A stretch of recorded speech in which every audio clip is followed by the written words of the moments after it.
Retirement मतलब आपके life की सेकेंड इनिंग्स, एक ऐसा टाइम जब आप अपने हॉबीज और पैशन को एंजॉय कर सको, वर्क लाइफ को गुड बाय कह सको। लेकिन रिटायरमेंट को एंजॉय करने के लिए सही प्रिपरेशन बहुत जरूरी है। चलिए देखते हैं आप इसकी प्रिपरेशन कैसे कर सकते हैं। बढ़ते हुए इन्फ्लेशन में सिर्फ सेव करने से काम नहीं चलता, इन्फ्लेशन को बीट करने के लिए इन्वेस्ट करना पड़ेगा। और रिटायरमेंट की तैयारी का बेस्ट तरीका है इक्विटी म्यूचुअल फंड्स में एसआईपी करना। एसआईपी मतलब फिक्स्ड अमाउंट, रेगुलर इंटरवल्स में इन्वेस्ट करना। इससे लॉन्ग टर्म में आपकी वेल्थ बिल्ड होती है और कंपाउंडिंग का भी फायदा मिलता है। अगर आपने 25 इयर्स पहले इक्विटी म्यूचुअल फंड्स में ₹10,000 की एसआईपी शुरू की होती तो आज आपका अप्रोक्सीमेट कॉर्पस होता ₹1.88 करोड़। तो ये हो गया आपका रिटायरमेंट कॉर्पस। चलो अब मान लो आपने रिटायरमेंट कॉर्पस बना लिया, लेकिन उसे मैनेज कैसे करोगे? इसका परफेक्ट सोल्यूशन है SWP यानी सिस्टमैटिक विड्रॉवल प्लान।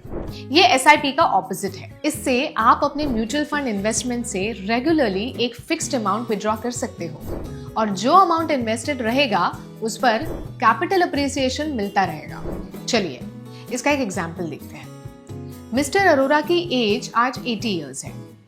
वो 60 इयर्स की एज में रिटायर हुए और उन्होंने अपने रिटायरमेंट कॉर्पस ऑफ ₹2 करोड़ से हाइब्रिड म्यूचुअल फंड में SWP शुरू की with monthly withdrawal amount of 1 lakh rupees to cater his lifestyle expenses। इस तरह उन्होंने अगले 20 साल में ₹2 करोड़ 40 लाख तो विड्रॉ कर लिया और साथ में ₹5.73 करोड़ का कॉर्पस भी बिल्ड किया। इसलिए SWP in hybrid mutual funds is a wise choice to manage your retirement corpus। हुआ ना, विड्रॉवल भी और कैपिटल अप्रिसिएशन भी।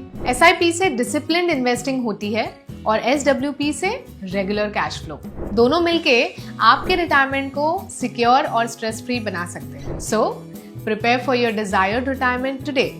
Start your SIP in equity mutual funds to build your retirement corpus and start a SWP during retirement to manage your cash flow effectively.